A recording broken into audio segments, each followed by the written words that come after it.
The curved viewport of Nexus Prime's central council chamber offered a sweeping panorama of space, a vista of distant stars, and the gleaming hulls of diplomatic vessels in orbit.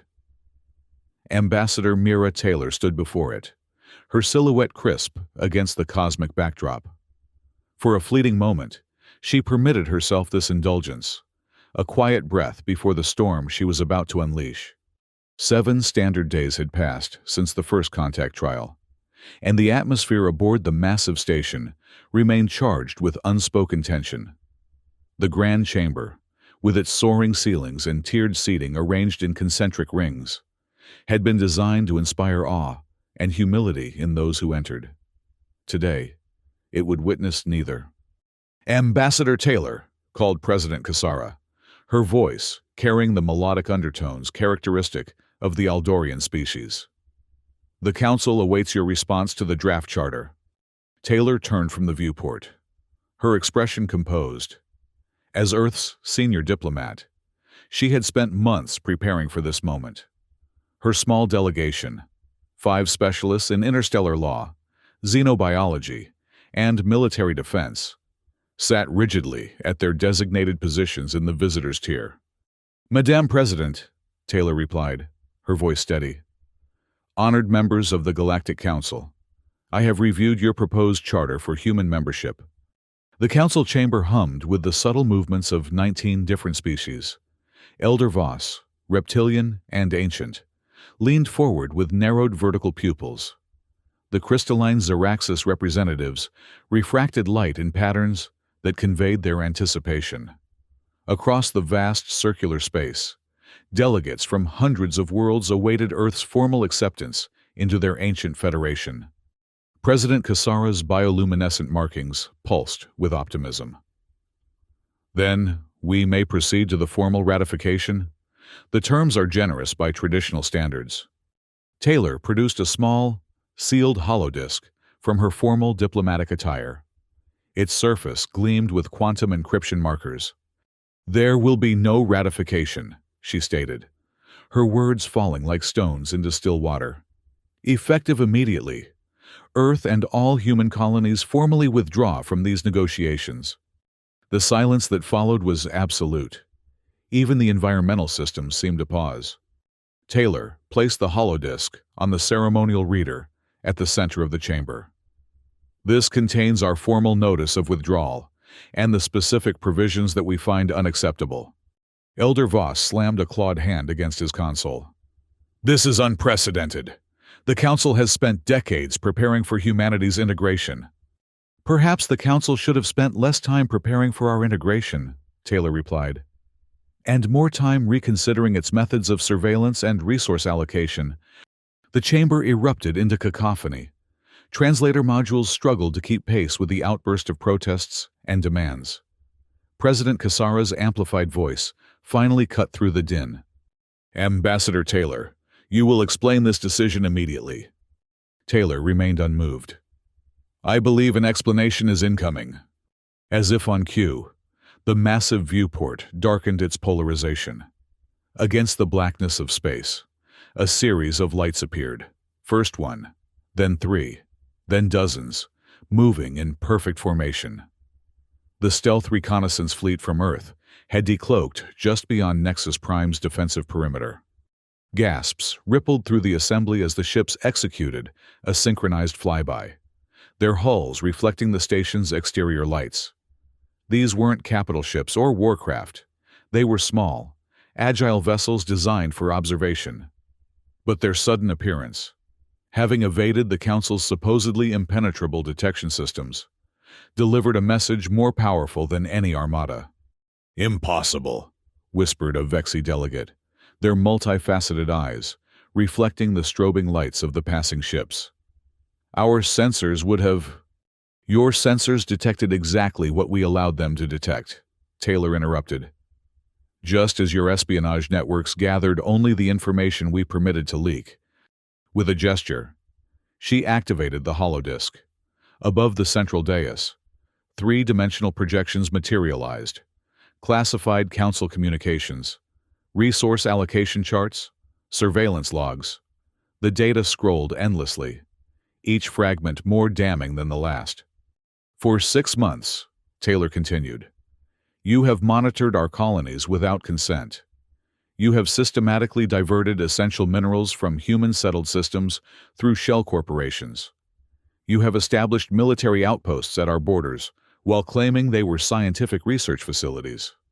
The evidence was irrefutable, presented in the Council's own encryption formats, with authentication markers intact.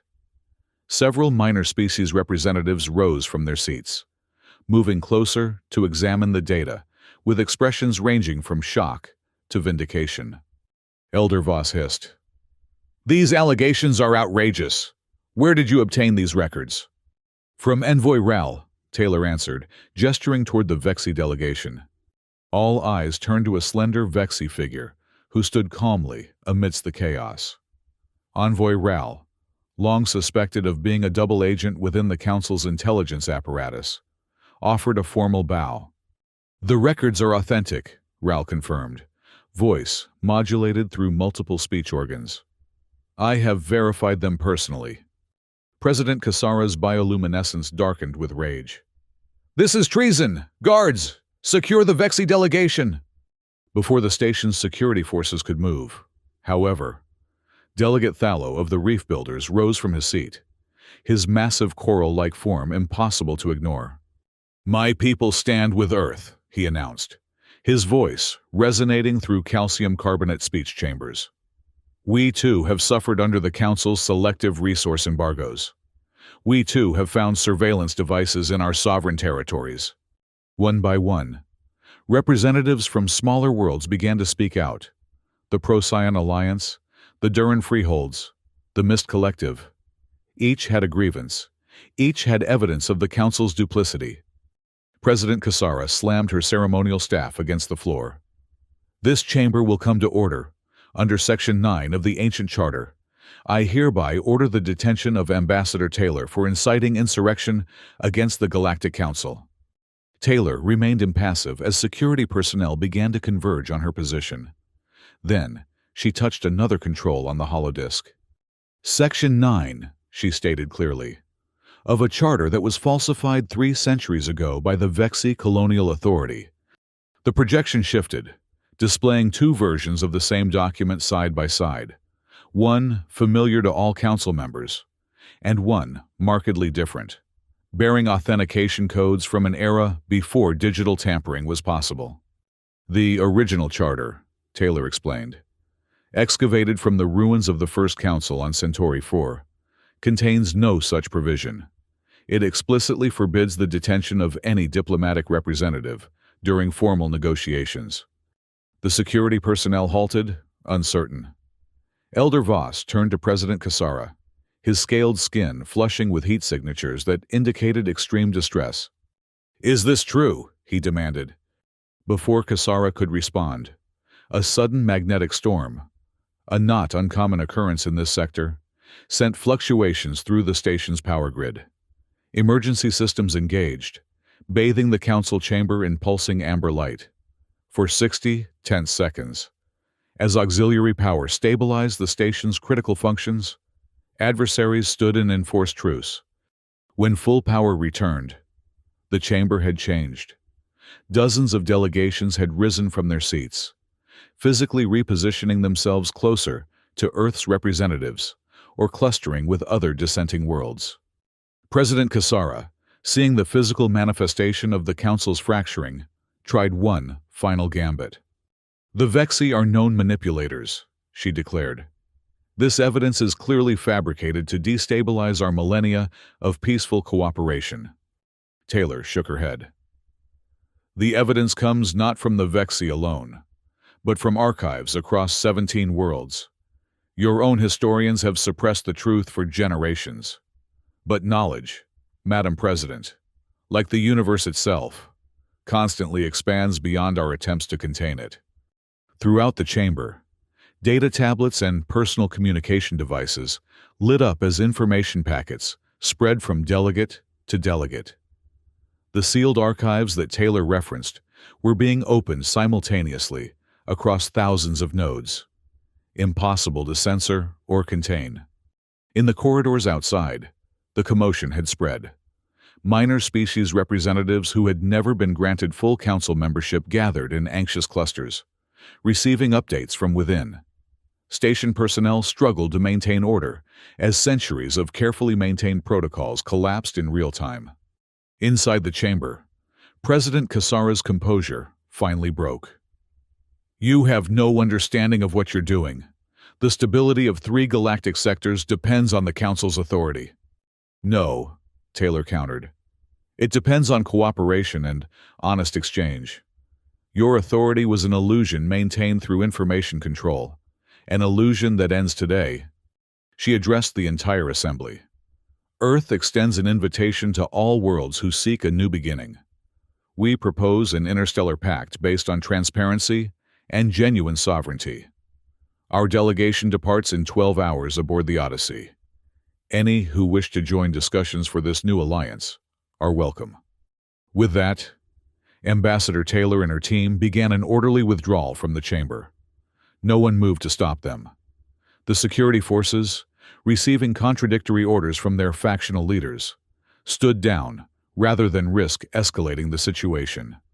As they reached the main exit, a violent tremor shook the station, not from attack or malfunction, but from the mass movement of beings throughout the structure. The exodus had begun. Delegations poured into the corridors, some rushing to secure their vessels, others forming impromptu coalitions in the public spaces. The ancient seat of the Galactic Council, the throne-like chair that had symbolized central authority for millennia, stood empty as Taylor departed. In its place, the holographic evidence continued to cycle, bearing silent witness to the end of an era. 12 hours later, the Earth vessel Odyssey disengaged from Nexus Prime. It was joined by 37 ships from worlds that had chosen to align with humanity's vision. Behind them, the massive station continued its eternal orbit, lights flickering as internal power was rerouted to accommodate the sudden reduction in population. Aboard the Odyssey, Ambassador Taylor stood in the observation deck, watching the diminishing silhouette of what had once been the center of galactic governance. "Was there truly no other way?" asked Commander Ryson, the vessel's captain. Taylor's gaze remained fixed on the viewport. "They left us no choice. The Council's model was fundamentally extractive. New members provided resources and received protection that they didn't actually need.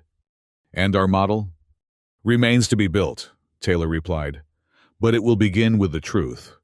As the Odyssey prepared for its jump to FTL, communications continued to flood in from worlds across the sector, some pledging allegiance, others demanding explanations, still others threatening retaliation.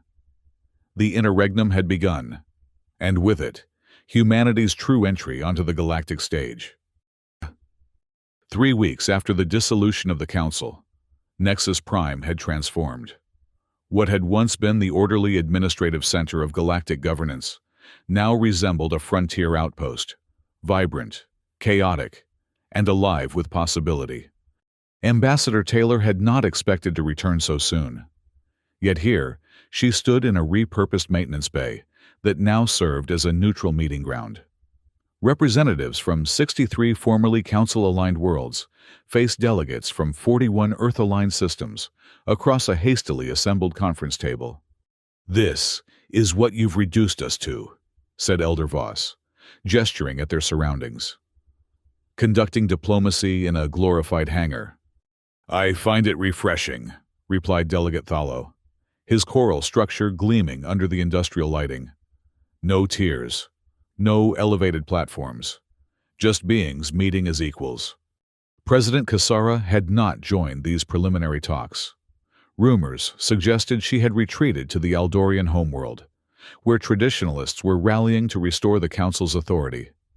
Her absence spoke volumes about the old order's disarray. "Let us be clear about our purpose here," Taylor began. "This is not a renegotiation of Council terms, nor is it the formation of a competing bloc.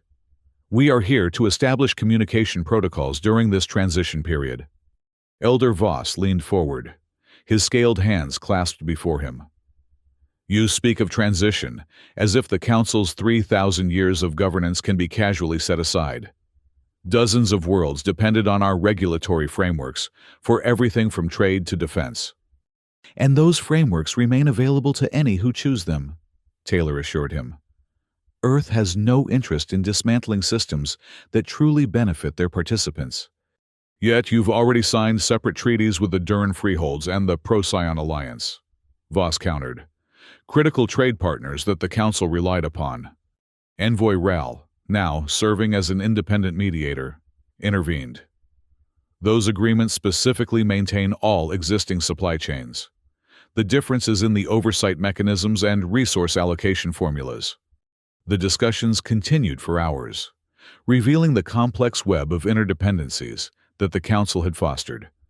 Some beneficial, others deliberately designed to create leverage.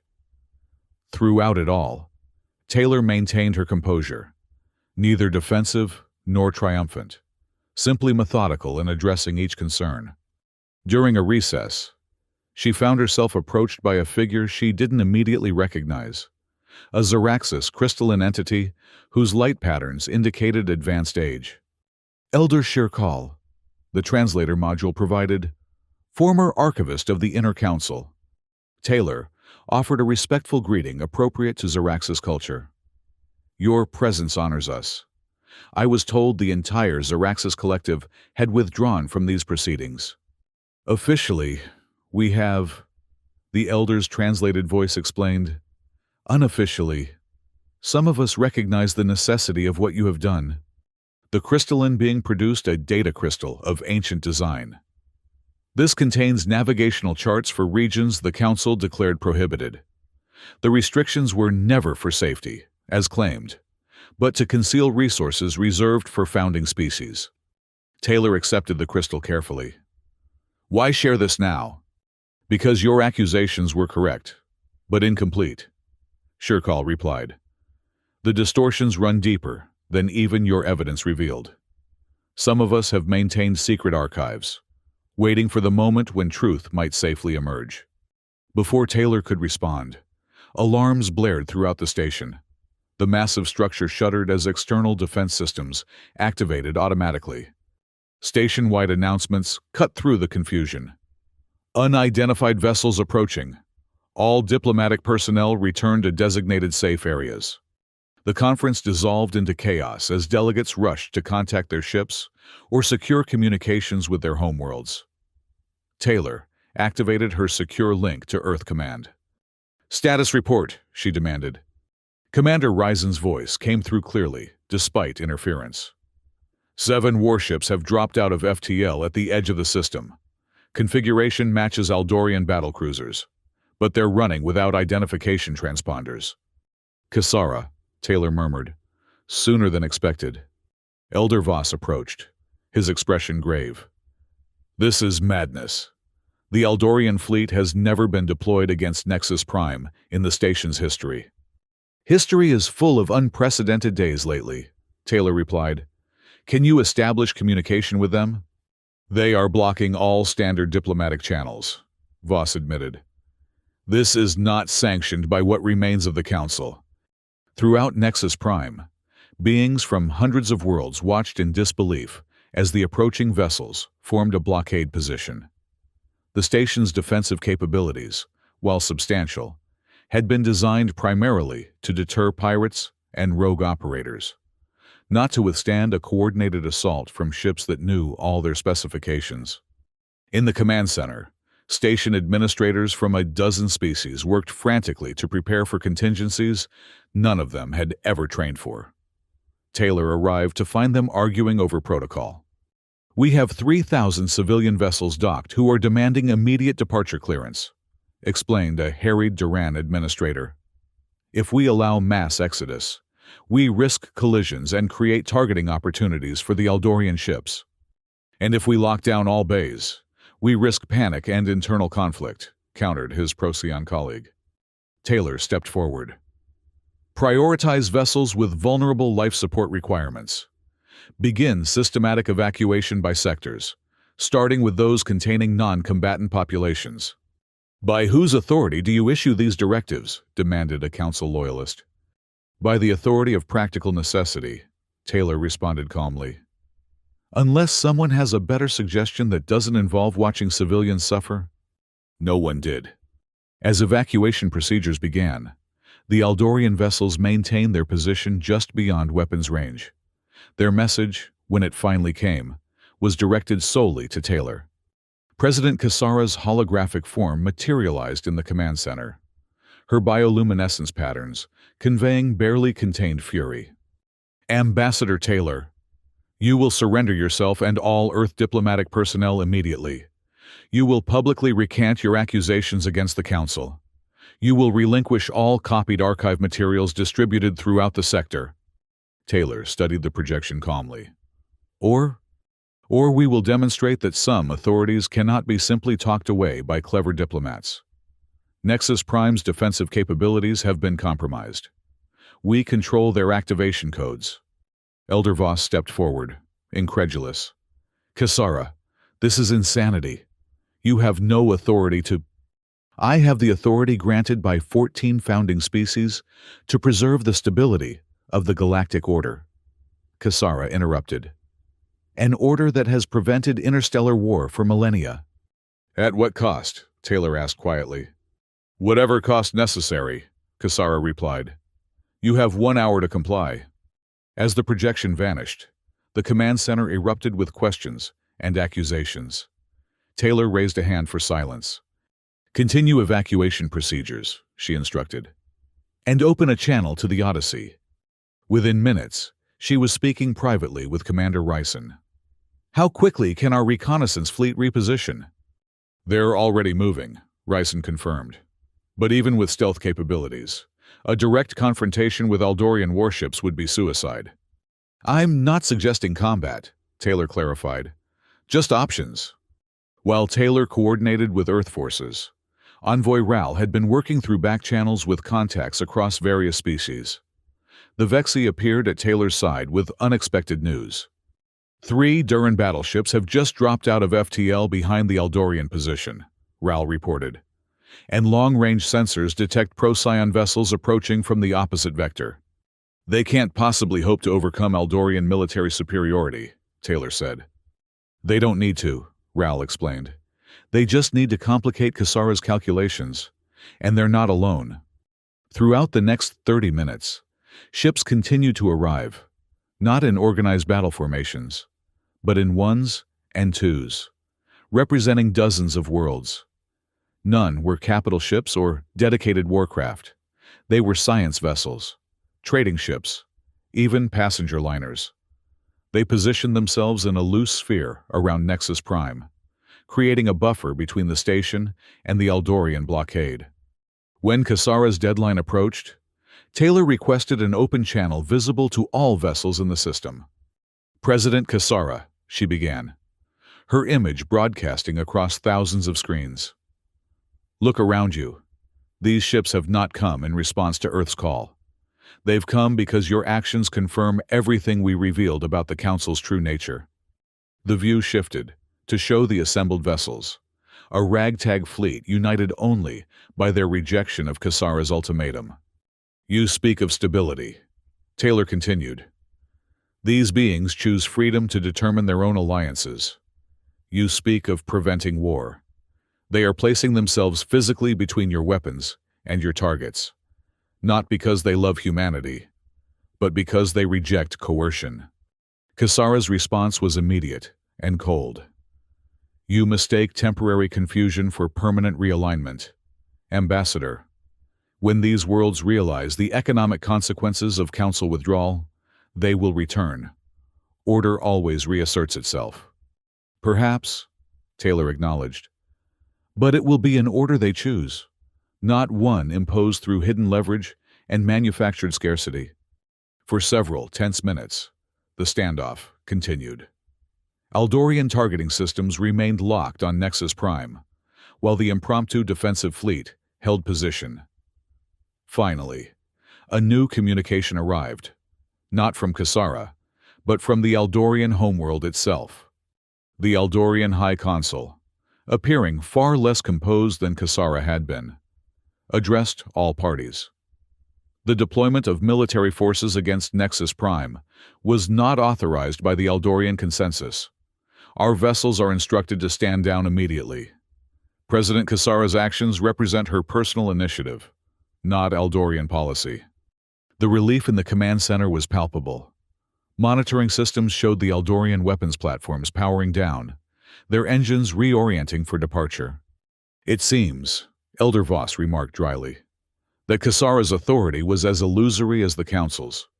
As the immediate crisis diffused, Taylor found herself in an unexpected position, central to discussions about what would replace the power vacuum left by the Council's collapse. Representatives from dozens of worlds sought her input on governance models, resource-sharing frameworks, and security arrangements. "I am not here to impose Earth's vision," she explained repeatedly. "We triggered this change, yes, but the new structures must emerge from collective wisdom." Delegate Thalo, whose early support had helped legitimize Earth's accusations, organized a provisional committee to maintain essential services throughout former Council space. Elder Voss, surprisingly, offered his extensive institutional knowledge to ensure continuity during the transition. Even the Xeraxis, who had initially withdrawn from all proceedings, returned with a proposal. Their vast data repositories would be opened for all species to access, ending millennia of controlled information flow. 2 standard months after the standoff, a new framework began to emerge. Not a centralized council, but a distributed network of specialized bodies, each with clearly defined powers and transparent operations. The Duran Freeholds provided trading infrastructure. The Procyon Alliance offered their unmatched navigation systems. Earth contributed communications technology and diplomatic protocols. Nexus Prime itself was repurposed, its Grand Council chamber converted into an open forum where any world's representatives could be heard regardless of their economic power or military strength. The tiered seating was replaced with modular arrangements that could be reconfigured for different types of gatherings. President Kasara never returned to the station. Reports indicated she had been recalled to the Eldorian homeworld, where a formal inquiry into her actions was underway. The 14 founding species, once the hidden hand guiding Council policy, found themselves needing to engage openly with worlds they had previously manipulated from the shadows. On what would have been the day of Earth's formal induction into the now-defunct Council. Ambassador Taylor stood once again at the viewport where her fateful announcement had begun. Beside her stood Envoy Ral, Elder Voss, and Delegate Thalo, an unlikely quartet that had become the informal leadership of the transition. "Was this your intended outcome?" Voss asked, studying her with his ancient eyes. "When you placed that holodisk on the reader, did you envision all that would follow?" Taylor watched the constant flow of ships arriving and departing, no longer segregated by species or status, moving with the organized chaos of genuine free association. "I expected change," she admitted. "The scale and speed of it? No. That was the collective response of beings who had been waiting for permission to imagine something different." "And Earth's position now?" Thalo inquired. "You could have claimed leadership of this new alliance. Many worlds would have accepted human primacy after your role in the Council's dissolution." "That was never our objective," Taylor said firmly. "Earth didn't leave one hierarchy to establish another." Envoy Ral's multifaceted eyes reflected the starlight. "Yet, power vacuums are rarely left unfilled for long. If not Earth, and not the founding species, then who will guide what comes next?" Taylor gestured toward the bustling activity visible through the viewport. "All of us, together, with transparency as our foundation and sovereignty as our principle. The path will be neither straight nor smooth, but it will be chosen, not imposed." As she spoke, news arrived of yet another development. The Eldorian consensus had voted to declassify their proprietary terraforming technologies, making them available to all worlds struggling with environmental degradation. It was the first of what would become many such gestures from former council powers, seeking to establish new relationships based on mutual benefit, rather than controlled dependency. "It begins," Voss observed quietly. Taylor nodded. "It began the moment truth became more powerful than tradition." Beyond the viewport, the first ships bearing the new Alliance emblem, a simple open circle representing transparent boundaries, prepared for departure to distant sectors. The message they carried was neither Earth's nor any single world's, but a collective invitation to join an experiment in genuine cooperation. Ambassador Taylor watched them go, knowing that what she had helped set in motion would continue evolving long after her role in it had ended. The Council's carefully maintained stasis had been broken, releasing energies both creative and potentially destructive. The final shape of what would replace it remained uncertain. But uncertainty, she reflected, was simply the cost of freedom, a price that beings across thousands of worlds had proven willing to pay. One standard year after the Council's dissolution, Nexus Prime hosted the first Concordance, a gathering unlike any in recorded galactic history. Unlike Council assemblies, which had been restricted to officially recognized delegations, the Concordance welcomed representatives from any world or collective that wished to participate. The former Council chamber, now referred to simply as the Forum, had been redesigned to eliminate the hierarchical arrangements that had once defined it. The ceremonial throne that had symbolized central authority was conspicuously absent, replaced by a simple communication hub that ensured all voices could be heard equally. Ambassador Taylor, whose term had been extended by Earth's governing council, found herself continually surprised by how quickly new patterns of interaction had emerged from the initial chaos. Species that had barely acknowledged one another under council rule now engaged in direct trade and cultural exchange. Technological innovation, previously controlled through restrictive licensing, flourished as cross-species collaboration became the norm rather than the exception. Not all developments were positive, of course. In several sectors, opportunistic regimes had attempted to establish regional dominance in the absence of council oversight. Piracy had increased along former council-patrolled routes. Disputes over resource rights that had once been suppressed through administrative decree now emerged into open, sometimes heated negotiation. Growing pains. Delegate Thalo characterized these challenges during a preparatory session before the Concordance. Freedom always appears messy compared to imposed order. Elder Voss, who had become an unlikely advocate for reform among the founding species, was less sanguine.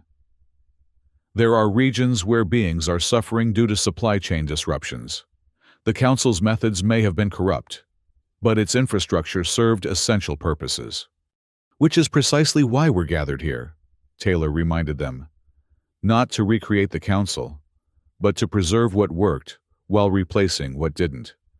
The Concordance itself reflected this balanced approach. Its agenda included practical matters like standardizing communication protocols and coordinating emergency response capabilities.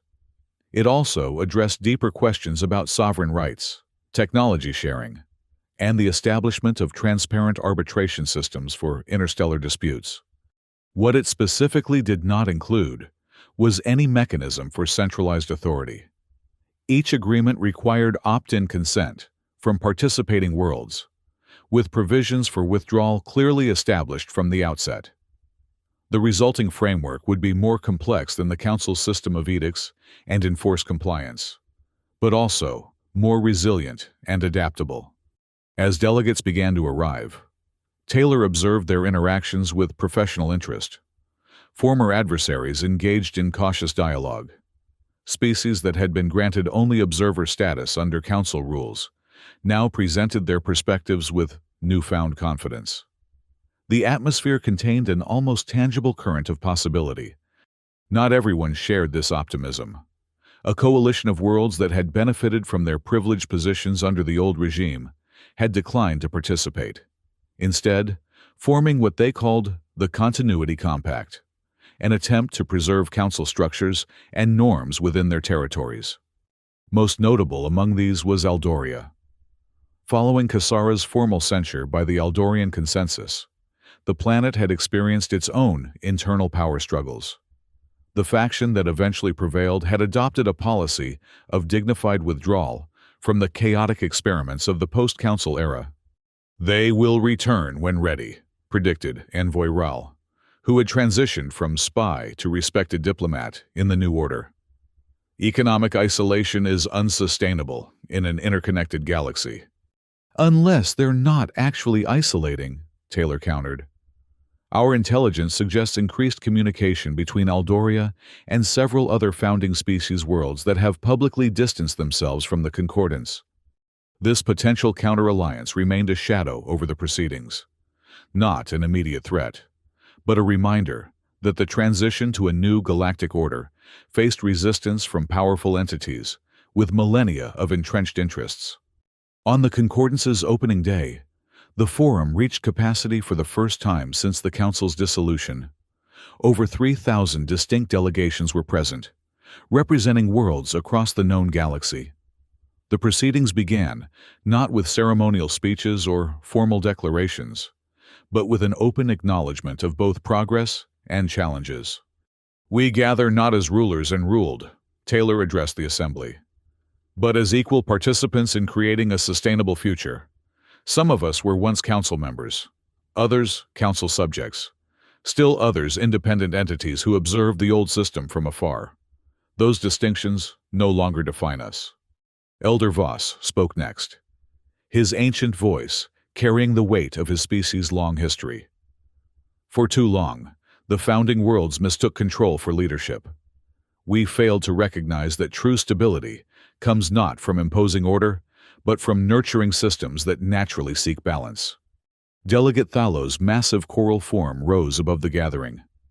"And we, who were categorized as emerging species, accepted limitations on our sovereignty in exchange for protection we did not truly need.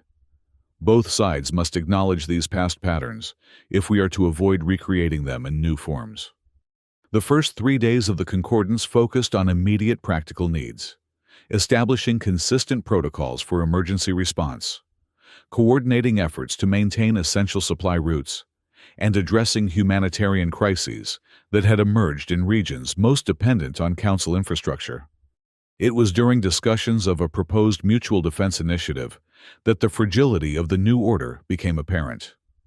A dispute between the Duran freeholds and the Mist Collective over patrol jurisdictions escalated rapidly, with historical grievances bubbling to the surface. "This is precisely why centralized authority is necessary," declared the Duran representative. "Without it, we revert to territorial squabbles and power contests." "The alternative is not anarchy," countered the Mist Collective's speaker, their form shifting in patterns that indicated agitation. "It is mature cooperation, based on mutually recognized interests." The debate grew increasingly heated, until Taylor intervened with an unexpected proposal. "Perhaps we're approaching this from the wrong direction," she suggested. "Instead of establishing permanent jurisdictions or centralized patrol authorities, what if defensive responsibilities rotated among all participating worlds according to capability and proximity?" The concept was simple yet revolutionary: a shared responsibility system rather than a delegated authority model. After initial skepticism, technical experts from various worlds began to elaborate on how such a system might function in practice. By the session's end, a working group had formed to develop detailed implementation protocols.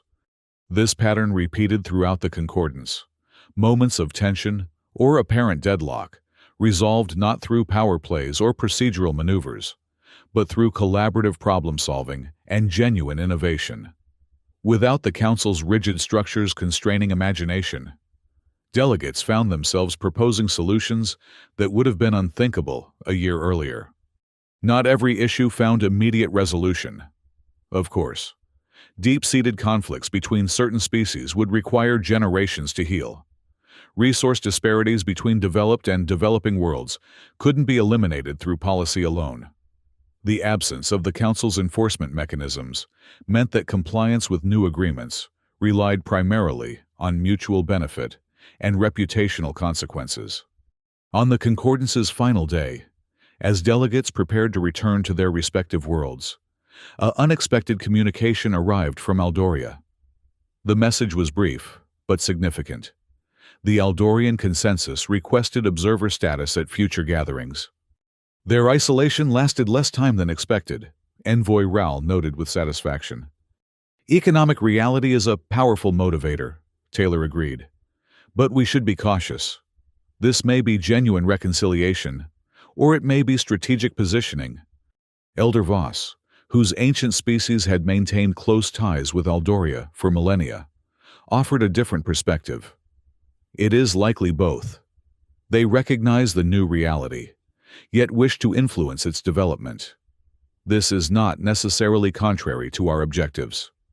The Concordance concluded with the establishment of a rotating facilitation council, not a governing body, but a coordinating mechanism to implement the agreements reached and prepare for future gatherings. Each sector would select representatives through locally determined methods, with mandatory rotation to prevent the emergence of permanent power centers. Ambassador Taylor, though invited to serve on this initial council, declined. Earth sparked this transformation, she explained to her disappointed colleagues. But we must be careful not to become its de facto leaders. The strength of what we're building lies in its distributed nature. As delegates departed Nexus Prime, the station itself seemed transformed. No longer a symbol of centralized authority, but a nexus in the truest sense, a point of connection in an increasingly interconnected galaxy. The massive structure that had once housed the Council's bureaucracy now hosted research collaboratives, cultural exchanges, and open markets where beings from across known space engaged directly with one another.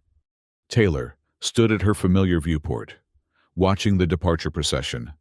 Thousands of vessels representing the diversity of galactic civilization, each returning to their worlds with templates for a different kind of interstellar community. "Was it worth it?" asked a voice behind her. She turned to find Dr. Elias Ryson, formerly commander of the Odyssey, now Earth's scientific liaison to the various technical working groups established during the Concordance. "The risk, the upheaval," he clarified. "There are still regions in chaos, worlds suffering from broken dependencies, powers consolidating in the shadows." Taylor considered the question carefully. "Ask me in a century," she finally replied. "What we've begun here isn't a finished system, but a process, one that will continue evolving long after we're gone." "That's rather convenient," Ryzen observed with a slight smile. "Avoiding accountability by deferring judgment to future generations."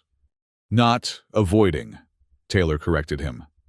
"Acknowledging that the true test isn't immediate outcomes, but sustainability. The Council maintained a certain kind of stability for 3,000 years through control and manipulation. What we're attempting requires genuine cooperation and continuous adaptation. And if it fails, if we've replaced flawed but functional order with beautiful but impractical chaos?" Taylor gestured toward the departing ships. "Look at what's already emerging. Direct relations between worlds that never spoke under Council rule. Open sharing of technologies that were previously hoarded. Collaborative solutions to challenges the Council couldn't address through decree." She turned back to the viewport, her expression thoughtful. "We haven't eliminated power dynamics or created paradise. We've simply transferred agency from institutions to the beings they supposedly served. What they build with that agency is their choice, as it should have been all along." Beyond Nexus Prime, the galaxy continued its endless spiral. Stars burned and died. New worlds joined the growing network of communicating civilizations. Ancient species contemplated their changing roles in an order they no longer controlled. And on 1,000 worlds, beings who had once looked to the Council for direction now faced both the burden and the liberation of determining their own paths forward. Some would falter, others would flourish beyond previous constraints, all would participate in an experiment unprecedented in scope. A galactic civilization based not on hierarchy, but on horizontality. Not on control, but on connection. It was. Ambassador Taylor reflected, as the last ships disappeared into FTL. Perhaps the greatest gamble in recorded history. And like all true gambles, its outcome remained genuinely uncertain, which was precisely what made it worth the risk.